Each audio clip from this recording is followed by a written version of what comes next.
दक्षिण भारत के किसी एक गांव में सिद्धू नाम का एक चोर रहता था। वह बहुत चतुर और चंचल था। उसका एक बेटा था जिसका नाम श्याम था। सिद्धू ने अपने बेटे को कभी अपनी सच्चाई नहीं बताई।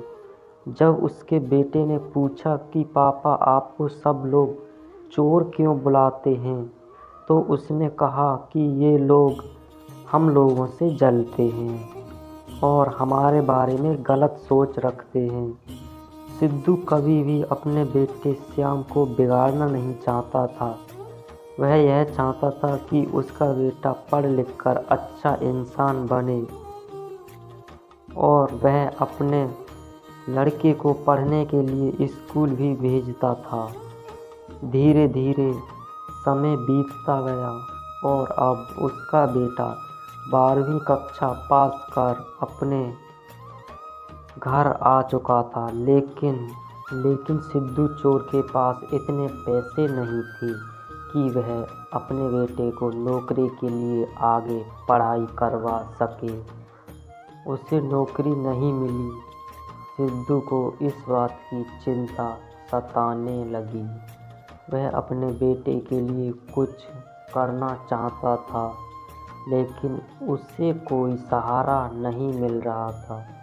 अंत में सिद्धू ने हार मानकर अपने बेटे को भी चोर बनाने का सोच लिया और एक दिन वह श्याम को लेकर चोरी के लिए निकल पड़ा।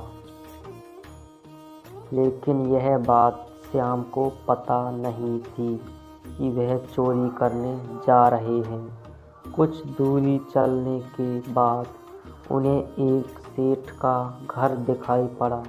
तब चोर ने अपने बेटे से कहा कि हम लोग यहाँ पर चोरी करेंगे, लेकिन श्याम का ध्यान उस सेठ के घर में चल रही मशाल पर था, जो कि बहुत अच्छा उजाला दे रही थी और पूरा घर रोशनी से भरा हुआ था।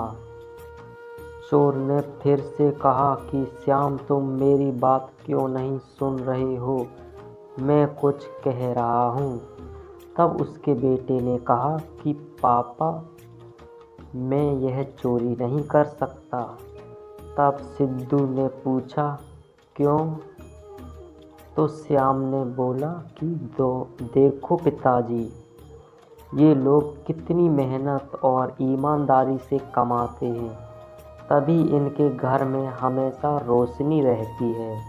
और हम लोग चोरी से बहुत कमाते हैं, फिर भी हम अंधेरे में ही रहते हैं। अपने बेटे की इतनी बात सुनकर सिद्धू शर्म से लालायत हो गया और उस दिन से चोरी करना छोड़ दिया और ईमानदारी से कमाना शुरू कर दिया। दोस्तों, यह कहानी हमें सिखाती है कि ईमानदारी की कमाई कभी बेकार नहीं जाती। थोड़ा वक्त ज़रूर लगता है, मगर ईमानदारी से भी लोग ज़रूर धनवान बनते हैं। दोस्तों, अगर आपको ये कहानी पसंद आई हो तो हमारी वीडियो को लाइक कर चैनल को सब्सक्राइब कर लें।